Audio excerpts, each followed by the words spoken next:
It was almost midnight in the small town of Willow Creek. The rain came down in cold sheets, the streets were empty, and the diner on the corner, Marty's Grill, was about to close.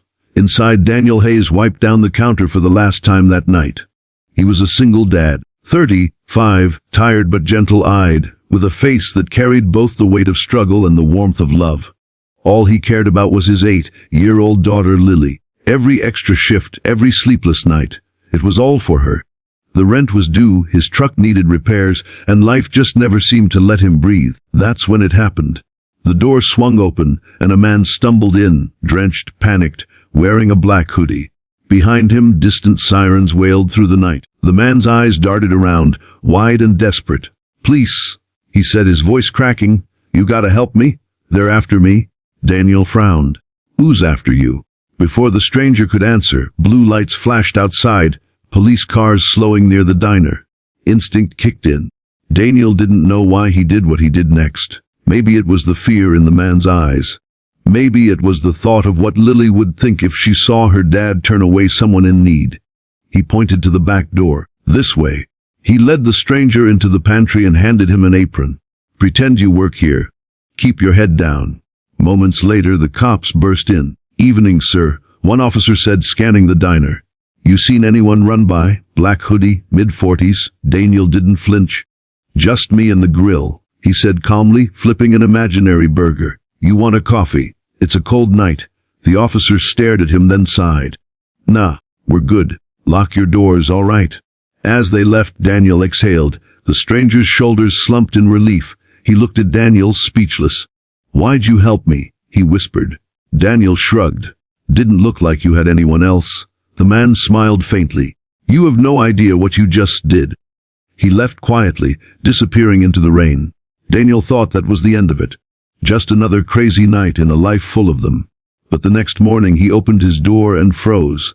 The street outside his small, beat-up trailer was filled with cars, gleaming exotic, impossible cars, Lamborghinis, Ferraris, Rolls-Royces, over 200 of them, lined up like a fleet from another world, and in front of them a black limousine. The same man from last night stepped out, clean-shaven now, wearing a tailored suit. Cameras flashed from nearby news vans. Daniel's jaw dropped. The man smiled. "Daniel Hayes," he said, "you helped me when everyone else would have turned me in. I needed to know if there was still kindness left in this world.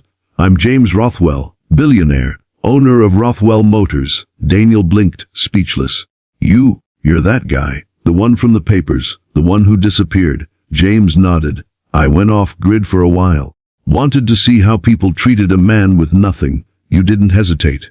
You protected me. You lied to the police for a stranger." Lily stepped out of the trailer, rubbing her eyes. "Daddy, what's going on?" The James knelt down to her level. "Your dad's a hero, sweetheart, and heroes deserve good things."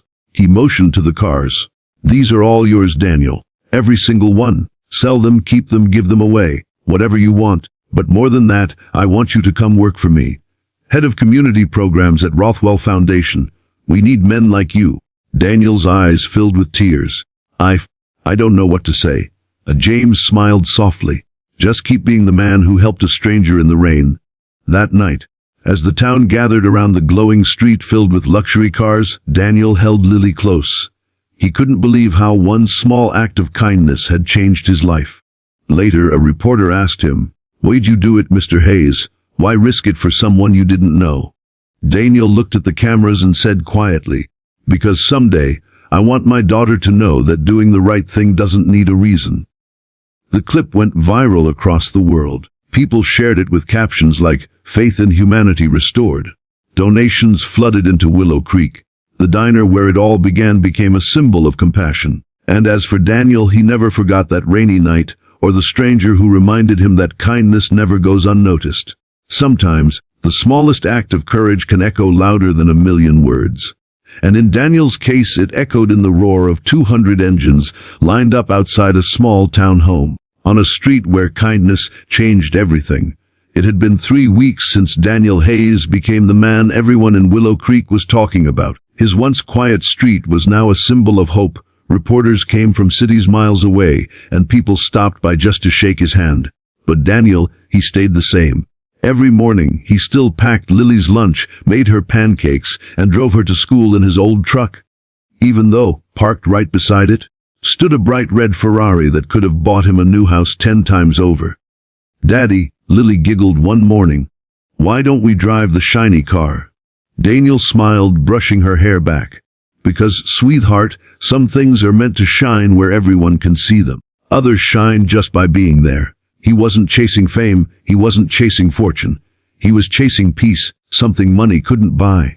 Still, things had changed. James Rothwell, the billionaire Daniel had once hidden from the police, kept his promise. He made Daniel the head of the Rothwell Foundation's community outreach. His new job wasn't about boardrooms or suits.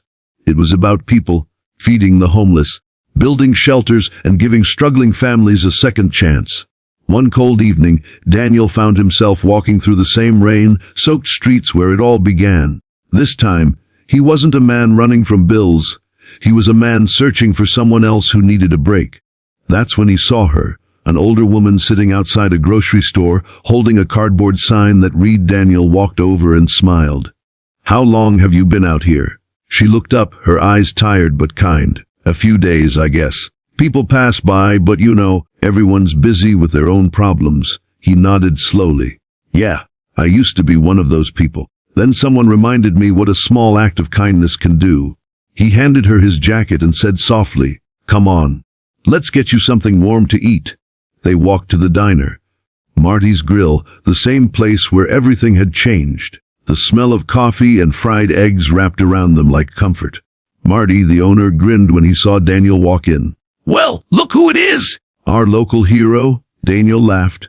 "Just a guy trying to do what's right." As the woman ate, Daniel quietly paid for her meal and slipped an envelope beside her plate. She opened it to find a hotel key and $2,000 in cash. Tears filled her eyes. "Why are you doing this for me?" she whispered. Daniel smiled gently. "Because someone once did it for me. Without knowing who I was,